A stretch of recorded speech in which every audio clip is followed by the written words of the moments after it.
প্রিয় শিক্ষার্থীবৃন্দ, অনলাইন ক্লাসে তোমাদের সবাইকে স্বাগত জানাচ্ছি। আমি ফেরদৌসী আক্তার, প্রভাষক রসায়ন বিজ্ঞান, বেরুল বাজার স্কুল অ্যান্ড কলেজ, মাগুরা সদর, মাগুরার পক্ষ থেকে। কেমন আছো তোমরা? আশা করছি যে যেখানে আছো ভালো আছো, সুস্থ আছো। আজ আমি তোমাদের রসায়ন প্রথম পত্রের গুণগত রসায়ন অধ্যায় থেকে, অর্থাৎ দ্বিতীয় অধ্যায় থেকে পলির বর্জন নীতি সম্পর্কে আলোচনা করব। গত একটি ক্লাসে আমি তোমাদের ইলেকট্রন বিন্যাস সম্পর্কে আলোচনা করেছিলাম, ইলেকট্রন বিন্যাস কাকে বলে। তারপরেও আমি আরেকবার একটু বলছি।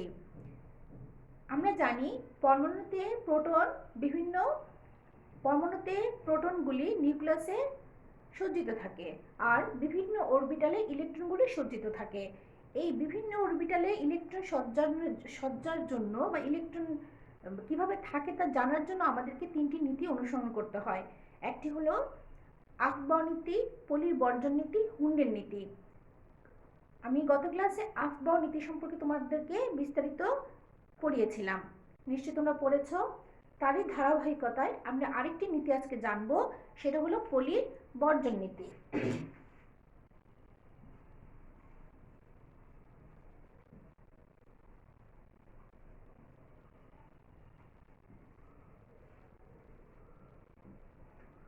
পলির বর্জন নীতি, ইলেকট্রন বিন্যাস সম্পর্কিত পলির বর্জন নীতিটি 1925 সালে বিজ্ঞানী পলি আবিষ্কার করেন।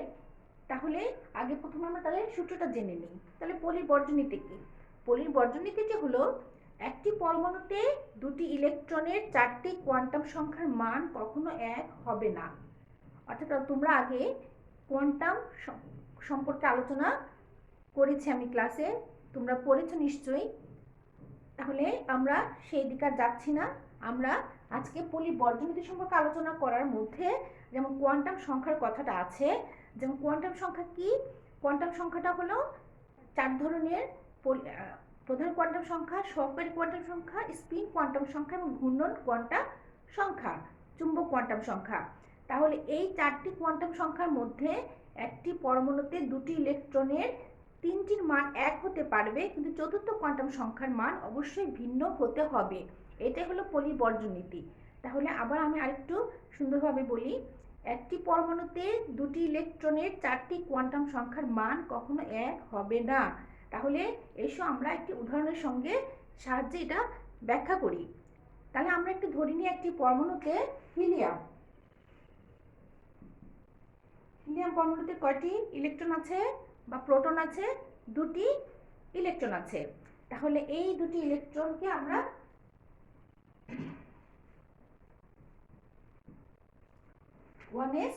এইভাবে লিখি।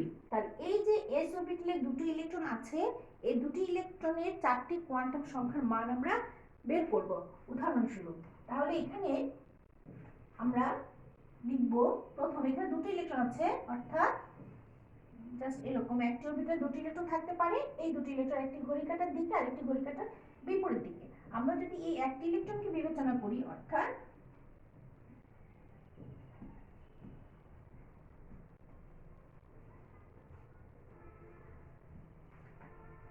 n = কত? এখানে 1। যেহেতু s অরবিটাল আছে, অথবা n = 1 হলে আমরা জানি l = 0 হয়, অর্থাৎ সহকারী কোয়ান্টাম সংখ্যার মান হবে 0। যেহেতু l = 0, আমরা বলবো m = 0। চুম্বক কোয়ান্টাম সংখ্যার মান 0। তাহলে আর s হবে, যেহেতু এই ইলেকট্রনের স্পিনটা ঘড়ি কাঁটার দিকে দেখিয়েছি, আমরা বলবো এর মান +½ এবার আমরা আসি দ্বিতীয় ইলেকট্রনটা। যখন দ্বিতীয় ইলেকট্রনের ক্ষেত্রে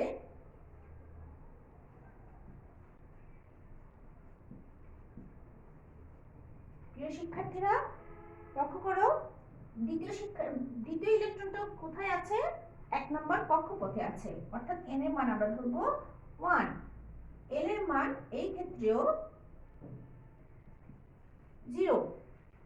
যেহেতু l এর মান 0, আমরা বলবো m এর মান 0, অর্থাৎ চুম্বক কোয়ান্টাম সংখ্যারও মান 0 এবং s হবে, দেখো যেহেতু এটা আমরা লিখেছি উল্টো স্পিনে, অর্থাৎ এখানে আমরা ধরে নিব এই মানটা -½ কারণ আমরা জানি একটি অরবিটালে যখন দুটি ইলেকট্রন থাকে তার স্পিন দুটো বিপরীতমুখী হয়। তাহলে প্রথমটা আমরা ধরে নিচ্ছি প্লাস হাফ, তাহলে দ্বিতীয়টা হবে মাইনাস হাফ। তাহলে এবার দেখো শিক্ষার্থীরা, আমরা বলেছি পলি বর্জনীতিতে একটি পরমাণুতে দুটি ইলেকট্রনের চারটি কোয়ান্টাম সংখ্যার মান কখনো এক হবে না, তিনটি এক হতে পারে, চতুর্থটা অবশ্যই ভিন্ন হবে।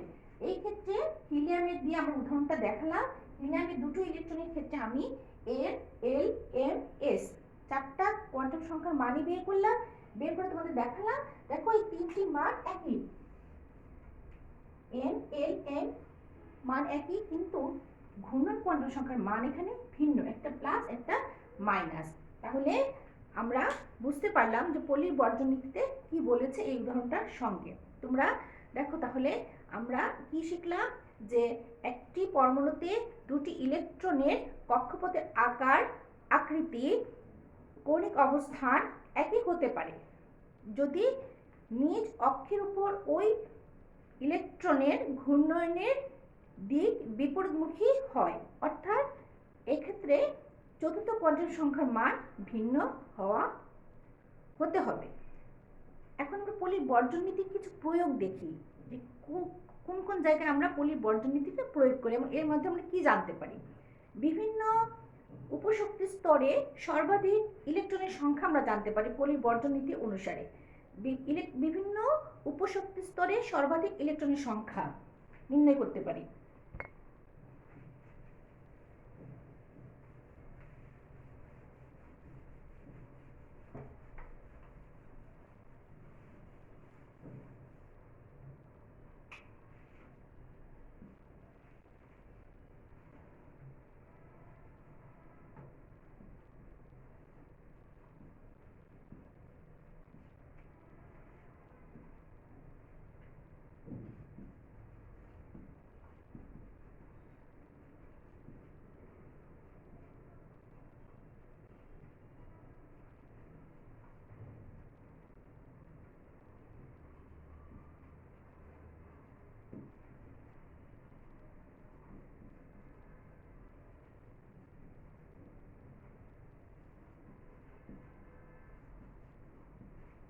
বিভিন্ন উপশক্তি স্তরে সর্বাধিক ইলেকট্রনের সংখ্যা আমরা নির্ণয় করতে পারি। আমরা যদি ধরি এস উপস্তর, এস উপস্তরে ধরে নিলাম এস উপস্তর, এস উপস্তরে সর্বাধিক ইলেকট্রন সংখ্যা কত হতে পারে? এস উপস্তরে L = 0, L = যদি 0 হয় তাহলে M = 0 হবে। এই 0 হওয়ার কারণে m এর মান যখন 0 হবে তাহলে একটি মাত্র উপস্তর হওয়া সম্ভব। এই একটি মাত্র উপস্তর হবে, অর্থাৎ এখানে হবে s অরবিটাল।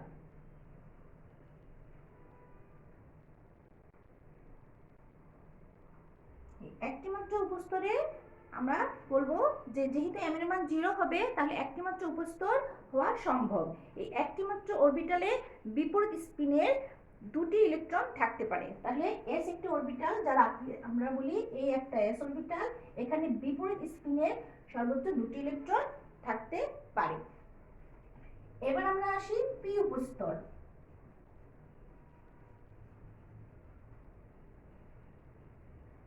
p উপস্তরে L = 1, তাহলে আমরা জানি সূত্র অনুসারে m হবে +1 0 -1, অর্থাৎ এখানে তিনটি অরবিটাল হবে, p উপস্তরে তিনটি অরবিটাল হওয়া সম্ভব। p উপস্তরে তিনটি অরবিটাল সম্ভব, অর্থাৎ m এর মান দিয়ে আমরা উপস্তরে অরবিটাল সংখ্যা হিসাব করতে পারি। তাহলে তিনটি অরবিটালে, যেহেতু আমরা জানি এই প্রতিটি অরবিটালে সর্বোচ্চ দুটি করে ইলেকট্রন থাকতে পারে, সেখানে আমরা বলবো যেহেতু তিনটি অরবিটাল 3 × 2 অর্থাৎ 6টি, তাহলে আমরা দেখলাম p উপস্তরে সর্বোচ্চ ইলেকট্রন থাকতে পারে 6টি। তেমনি ভাবে আমরা বলতে পারি d উপস্তর, তাহলে L = 2, সেখানে m এর মান হবে +2 +1 0 -1 -2, তাহলে এখানে কয়টা অরবিটাল হচ্ছে? 5টা। তাহলে এই 5টা অরবিটালে আমরা ধরবো 5 ইন্টু 2 সমান 10টি ইলেকট্রন থাকতে পারে।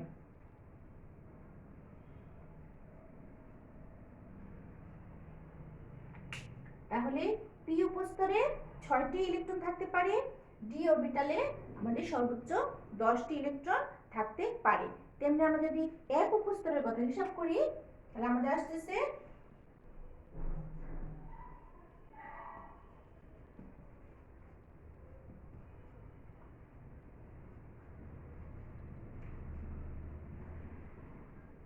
অর্থাৎ এখানে আমরা দেখতে পাচ্ছি 7টি অরবিটাল সম্ভব।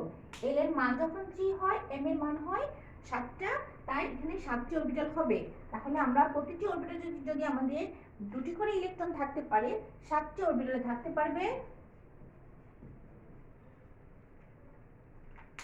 14টি ইলেকট্রন। প্রিয় শিক্ষার্থীরা, তোমরা নিশ্চয়ই বুঝতে পেরেছো যে পলির বর্ণনীতি অনুসারে আমরা কিভাবে বিভিন্ন উপস্তরে সর্বাধিক ইলেকট্রন সংখ্যা থাকতে পারে সেটা নির্ণয় করতে পারি।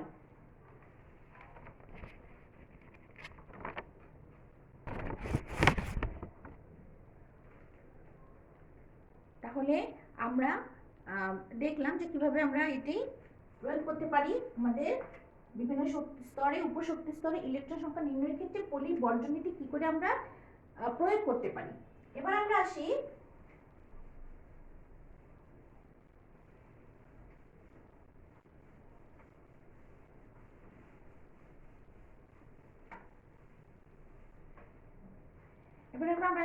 যে প্রধান শক্তি স্তরে সর্বাধিক ইলেকট্রন সংখ্যা। প্রধান শক্তি স্তরে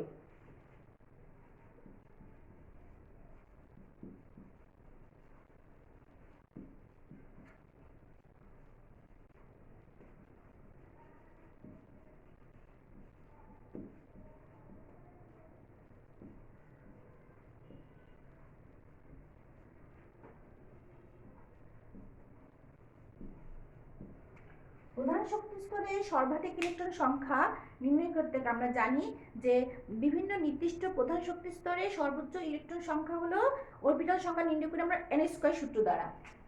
অরবিটাল সংখ্যা নির্ণয়ের সূত্র, অরবিটাল সংখ্যা n স্কয়ার।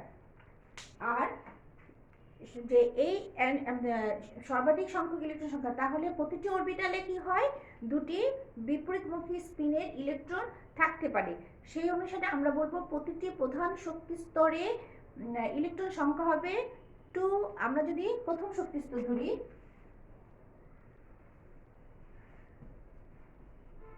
প্রথম শক্তি স্তরে যদি কতটি ইলেকট্রন থাকে প্রধান শক্তি স্তরে, অর্থাৎ n = 1, আমরা হবে 2n স্কয়ার। তাহলে প্রতিটি শক্তি স্তরে, প্রধান শক্তি স্তরে সর্বাধিক ইলেকট্রন শক্তি থাকতে পারে 2n স্কয়ার, এই সূত্র। আর অরবিটাল সংখ্যা হলো n স্কয়ার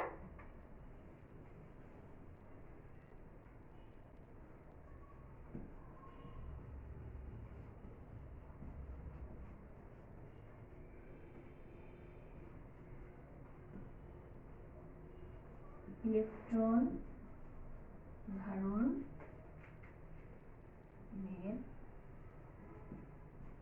সূত্র 2n স্কয়ার।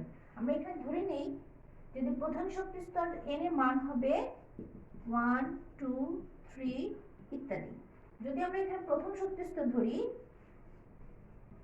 প্রথম শক্তি স্তর, তাহলে 2 × 1 স্কয়ার, অর্থাৎ সর্বোচ্চ 2টি ইলেকট্রন থাকতে পারে। যদি আমরা এখানে ধরি দ্বিতীয় শক্তি স্তর, তাহলে n এর মান হবে 2। সেই ক্ষেত্রে দ্বিতীয় শক্তি স্তরে সর্বোচ্চ ইলেকট্রন থাকতে পারবে 2 × n স্কয়ার, অর্থাৎ 2 × 2 স্কয়ার সমান 8টি। তাহলে দ্বিতীয় শক্তি স্তরে সর্বোচ্চ ইলেকট্রন থাকতে পারে 8টি। তাহলে আমরা এমনি ভাবে শিখলাম যে কতটি ইলেকট্রন থাকতে পারে প্রধান শক্তি স্তরে বা উপশক্তি স্তরে সর্বোচ্চ কতটি ইলেকট্রন থাকতে পারে। পলির বর্ণনীতি অনুসারে বা পলির বর্ণনীতি প্রয়োগ করে আমরা কিভাবে সর্বোচ্চ ইলেকট্রন সংখ্যা জানতে পারি একটি প্রধান শক্তি স্তরে বা যে কোনো শক্তি স্তরে, এবং যে কোনো উপশক্তি স্তরে সর্বোচ্চ ইলেকট্রন ধারণ ক্ষমতা সম্পর্কে আমরা জানতে পারলাম। প্রিয় শিক্ষার্থীরা, তোমরা বুঝতে পেরেছো? আশা করি বাসায় তোমরা পড়াশোনা করবে এবং তোমাদের সাথে আজকে থেকে আমাদের আবার অফলাইনে ক্লাস শুরু হচ্ছে। ক্লাসরুমে তোমাদের সাথে সবার সাথে দেখা হবে। তোমরা ভালো থাকবে, সুস্থ থাকবে। আল্লাহ হাফেজ।